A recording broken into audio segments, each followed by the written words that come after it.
अरविंद केजरीवाल के जेल से छूटते ही भाजपा के पसीने छूट गए हैं। इंडिया गठबंधन में एक नई जान आ गई है। ध्रुव राठी ने भी ट्वीट करते हुए कह दिया कि the tide has turn, a storm is coming, यानी ज्वार बदल गया है, तूफान आ रहा है। और तो और इस खुशी में आम आदमी पार्टी ने अपनी सभी चुनाव प्रचार के प्रोग्राम कैंसिल कर दिए, उसे पोस्टपोन कर दिया गया। इस पोस्टर को अपलोड करते हुए आम आदमी पार्टी ने लिख दिया कि तानाशाह का अंत करने वाला आ रहा है। ममता बनर्जी ने भी केजरीवाल को बाहर आते हुए कह दिया कि मैं बहुत खुश हूँ, अब चुनाव में हमें बहुत फ़ायदा होगा। संजय सिंह ने भी कह दिया कि सत्य परेशान हो सकता है लेकिन पराजित नहीं, तानाशाही का अंत होगा। वहीं पर जनता का कहना है कि अरविंद केजरीवाल के जेल से बाहर आने से अब चुनाव 10 गुना और ज़्यादा इंटरेस्टिंग हो गया है। अरविंद केजरीवाल की जमानत मिलते ही उनकी पत्नी कन्हैया कुमार, हेमंत सोरेन, संजय सिंह, सीएम भगवंत मान, कांग्रेस और अन्य पार्टियों ने सुप्रीम कोर्ट का तहे दिल से शुक्रिया अदा करते हुए केजरीवाल का वेलकम किया। अब आप स्क्रीन पर इस वीडियो को देखिए दोस्तों कि केजरीवाल के जमानत मिलते ही कैसे खुशियां मनाई जा रही है। ढोल नकारे के साथ लोग देश के अलग अलग जगहों पर खुशियां मना रही है। ये जो वीडियो आप देख रहे हैं ढोल नकारे के साथ, ये वीडियो पंजाब का है जहां पर ढोल बजाए जा रहे हैं और यहां पर आम आदमी पार्टी के कार्यकर्ता खुशी मनाते हुए डांस करते हुए नजर आ रहे हैं। सलाम, नमस्कार, आदाब दोस्तों। फाइनली अरविंद केजरीवाल जेल से बाहर आ गए। सुप्रीम कोर्ट ने अरविंद केजरीवाल को अंतरिम जमानत दे दी है। उम्मीद है कि आज शाम से ही या कल से ही अरविंद केजरीवाल अपना चुनाव प्रचार करना शुरू कर देंगे। सुप्रीम कोर्ट से चुनाव प्रचार करने की उन्हें पूरी इजाज़त दे दी गई है। ईडी जितने भी दलील पेश किए थे उन सभी दलीलों को सुप्रीम कोर्ट नकारते हुए संजय सिंह के तरह अरविंद केजरीवाल को भी 1 जून तक के लिए अंतरिम जमानत दे दिया है। पहले, दूसरे और तीसरे चरण का चुनाव के नतीजे को देखते हुए ऐसे ही भारतीय जनता पार्टी की हालत पस्त हो गई। 400 पार का नारा अब दूर दूर तक सुनाई नहीं देता। और इसी बीच अब चौथे चरण का चुनाव होने से पहले पहले सुप्रीम कोर्ट ने अरविंद केजरीवाल को जमानत दे दिया है। इसलिए कहा जा रहा है कि केजरीवाल की जमानत इंडिया गठबंधन के लिए सोने पे सुहागा है। अरविंद केजरीवाल को जेल से अंतरिम जमानत दिलाने में अभिषेक सिंह मनु का बहुत बड़ा योगदान रहा।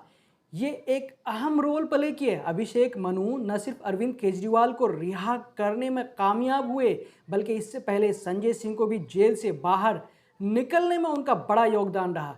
ईडी ने जो दलील अरविंद केजरीवाल के लिए सुप्रीम कोर्ट में पेश किया, लगभग ऐसा ही दलील संजय सिंह के लिए भी पेश किया था, लेकिन दोनों के लिए ईडी के द्वारा दिए गए उन दलीलों को सुप्रीम कोर्ट ने खारिज कर दिया।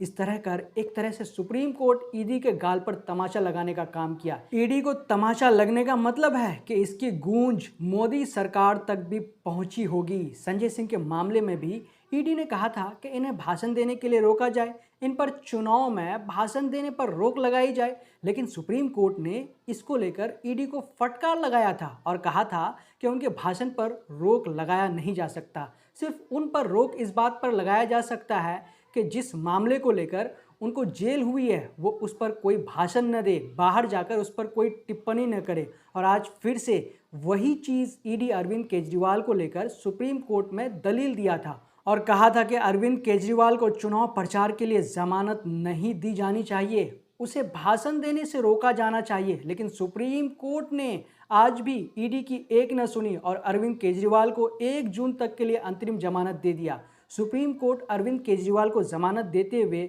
उनके भाषण पर किसी भी प्रकार का प्रतिबंध नहीं लगाया। वो ओपनली अपना भाषण दे सकते हैं। ये सुप्रीम कोर्ट का डिसीजन भाजपा के लिए सबसे बड़ा चिंता का विषय है कि उनके भाषण पर किसी भी प्रकार की रोक नहीं लगाई गई। जब देश में बीजेपी की हालत पस्त है तो ऐसे मौके पर अरविंद केजरीवाल को जमानत देना इंडिया अलायंस के लिए चमत्कार है या फिर क्या है? या फिर क्या ये कहा जा सकता है कि जब ऊपर वाला किसी को देता है तो फिर छप्पड़ फाड़ कर देता है? हम आपको और एक अहम बात बता दें दोस्तों कि सुप्रीम कोर्ट ने अरविंद केजरीवाल को 1 जून तक के लिए अंतरिम जमानत तो दे दिया है, लेकिन उसे 2 जून तक सरेंडर करने के लिए कहा है। लेकिन 2 जून के सरेंडर करने को लेकर अभिषेक मनु ने सुप्रीम कोर्ट में ये दरख्वास्त की है कि 4 जून को रिजल्ट आएगा चुनाव का, इसलिए 5 जून तक अगर उन्हें समय दिया जाए और उसके बाद उसे सरेंडर करने को कहा जाए तो ये बेहतर होगा। इसी बात को लेकर गुरप्रीत गहरीवाला लिखते हैं कि अब क्या करेंगे मोदी जी। साउथ में मोदी जी की पार्टी का हाल बुरा है, बिहार में तेजस्वी ने बुरा हाल किया हुआ है, झारखंड में हेमंत सोरेन की पत्नी ने, यूपी में भी अच्छा खेल कर रहे हैं अखिलेश यादव, ममता ने बंगाल में बुरा हाल किया है। इस बीच एक और झटका, पंजाब और दिल्ली चुनाव से पहले अरविंद केजरीवाल बाहर आ गया। अब बताओ होगी 400 पार। इसी बात को लेकर कन्हैया कुमार लिखते हैं कि माननीय सुप्रीम कोर्ट द्वारा दिल्ली के मुख्यमंत्री श्री अरविंद केजरीवाल जी को अंतरिम बेल दिए जाने के फैसले का स्वागत करता हूं। नागरिकों के संवैधानिक अधिकार की रक्षा के लिए ये बड़ा फैसला है। इंडिया समूह का न्याय युद्ध जारी है। असली जीत 4 जून को इस संविधान विरोधी सरकार को उखाड़ कर होगी। वहीं पर संजय सिंह लिखते हैं कि सत्य परेशान हो सकता है, पराजित नहीं। माननीय सर्वोच्च न्यायालय के फैसले का स्वागत है। तानाशाही का अंत होगा, सत्य में जयते, देश देखेगा केजरीवाल का कमाल।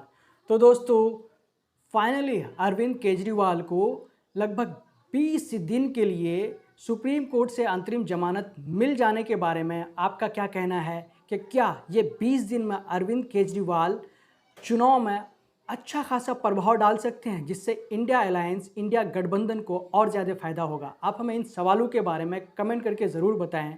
जब तक के लिए हम आपसे लेते हैं इजाज़त। अगर आपने अब तक हमारे चैनल द ट्विस्ट को सब्सक्राइब नहीं किया है तो प्लीज़ सब्सक्राइब कर दें और साथ में बेल आइकन को दबा दें। जय हिंद, जय भारत।